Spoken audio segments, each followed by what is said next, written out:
It's half term for school students around the country, and don't we know it? And there's not long to go until their summer holidays. But should parents encourage their teenagers to get a summer job and experience life in the workplace?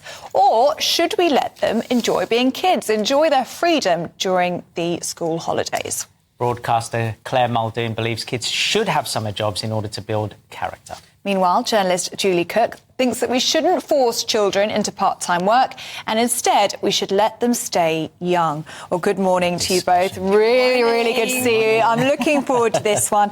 Julie, let's start with you. So why do you not think that we should force teenagers to get part-time jobs? I come from the school of Dickensian workhouse poor child. So I was working from 13. I did a paper round, then I was waitressing, then I was glass collecting, then I worked in a supermarket. So I worked from 13. Cleaning out budgies, that was another one. And so when I had my own children, I didn't want that for them because I found that my summers and evenings and weekends and things were very much spent worrying about work, worrying about money. And if I wanted the money to see my friends, I had to earn it, so that was my situation. Now I've had my own children who are 14 and 9. I don't want them to have that same situation I had. I don't want them to be worrying about, have I got £10 to get the bus and go and buy this and that and the other. I want them to be kids while they're young and worry about money when they're slightly older. OK. Interesting. Claire, what do you make of that? Well, whilst I sympathise with what Julie has just said in terms of what she had to do, I certainly think you're here now being a very successful journalist and you're here on breakfast TV. So it hasn't done you that much harm. And it has, in fact, I would say, instilled a discipline in you, and it's actually enabled you to become more communicative in your later life and indeed your life at the time. Everyone knows I've got 4 kids. My youngest is 19, my eldest is 25.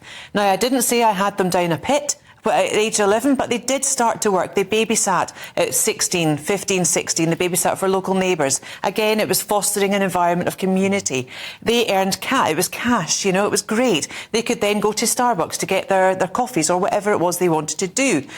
They've all got mobile phones now, and I take umbrage with the fact that they can get lost.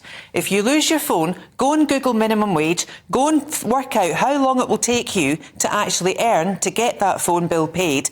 It's learning through results, it's learning through discipline, it's learning through hard work. And where is the problem in that? It fosters so much more than just getting them out of their beds and getting them in. And I think it's a very self-righteous thing to say, oh, but I want my child to enjoy their childhood.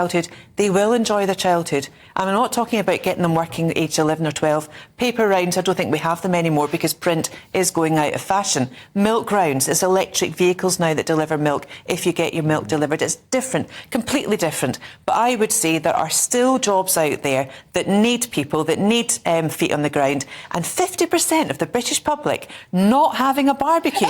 Get the 16-year-olds in there to foster it up and cook and do it. And clean up afterwards. It's such an interesting point because both points make sense. So I grew up, 11 was my first job. I was actually a toilet attendant. Yeah, I did. I had to collect money as people went in, and I would get 50 cents on a Saturday, Australian money, 50 cents on a Sunday. I'd get $1 for the weekend, and that would be enough for my cheeseburger at McDonald's. Yes. And I would walk 20 minutes to get this cheeseburger. Now, here's the thing. Then I went into stocking shelves in supermarkets and so on and so on.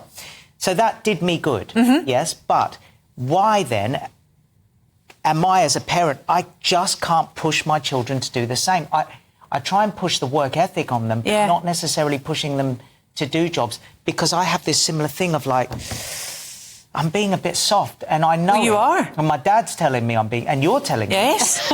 And everyone listens to Clare Muldoon because there's no doom and gloom. I would listen to Clare Muldoon. I'm a bit scared of Clare Muldoon. Don't say you're scared. In a nice. But what I don't get, the problem with kids learning to communicate with society.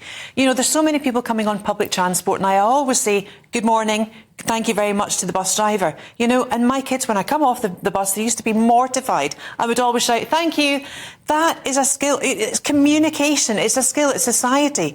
Instead of having them locked up on lockdown, wearing masks, not being able to communicate, the only form of communication some kids actually had during the pandemic and post-pandemic is gaming.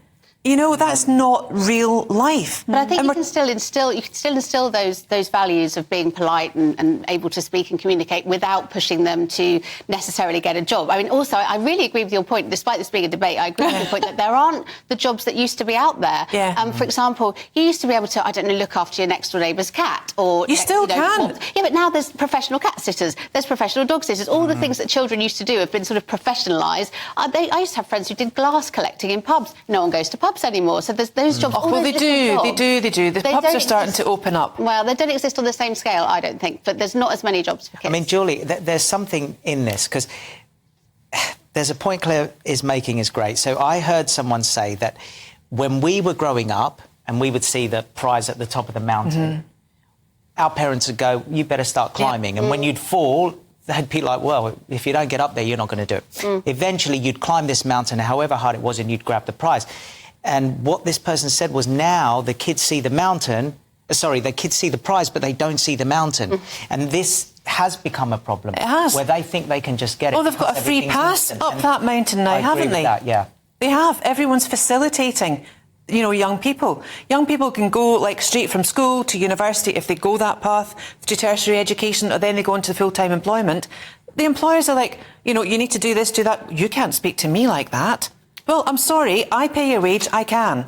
You know, where are the days when people used to quake in their boots they were going to get an appraisal? Now employers can't say anything to their employees for fear that they will upset them, or they feel... Thoughts? Well, I think I'm quite with Julie on this, because I've always worked very, very hard. Since the age of 15, I've always been in jobs. And I do feel like, looking back on it now, it's great. It's instilled really good skills in me. I totally agree with you in that. In terms of communication and coming to work, it wasn't a huge shock to the system because I've always worked. But at the same time, I do look back, especially at my university days, and think I could have enjoyed myself a lot more if I wasn't in a cafe 3 days a week alongside full-time studies. And when I come home from holidays, I work in a restaurant at home in Essex. Yeah, but you still had your holidays. Yeah, I'd have my uni holidays, but I'd use that working as well. Yeah, but you still went away, I'm sure, with your mates. Did you go interrailing? Did you go... Yeah, I did interrailing. Exactly. Yeah, but I just... So don't sit there, Ellie, and say, oh, poor me, woe me. No, I'm just saying... You know, I didn't have anything. I can see why Julie, having worked really, really hard, why she would want perhaps different for your children, because it is tough. I wanted to ask you about Claire's point there about skills that you have in the workplace. So, you know, understanding hierarchy, time management, teamwork, communicate, all of those things that you need to thrive in the workplace. How do you hope that can be instilled in your children if they're not having part-time jobs and getting exposed to those sorts of things? I think you can still instill that in them by having conversations and by, as Claire said, rightly, respecting people who serve you, respecting the waitress who brings your... You know, we went out yesterday with some friends and there was a waiter who looked about 17, and I made sure in front of my children, I said, thank you very much. You know, oh, you must be working really hard today. Giving feedback and being grateful to people who are serving you or whatever age they are. I think you can still instill those virtues without your child having to go to work. At 18, yes, send them to work. You know, get a job when you're at university or whatever. I just don't think under 18 is the time to do that. I think you should enjoy being young. What about if there was a compromise and they, you know, because they have to go to school all day, come home, do all their homework. You know, what about if they just concentrated on the school hours of being at school and were kids when they came home and didn't have to do the homework and then got a job? Yep, scrap the homework. That's what I say. I've always said that. I don't think it's an ideal situation for any family. All it does is actually cause fights in the house normally. Domestic bliss goes through the window after school time. It really does. Scrap the homework, let them be kids from whenever they come home to that. Get them out on a Saturday, get them working. You know, Sunday you can open now, you can work. I don't see what the problem is. I can only see the benefits.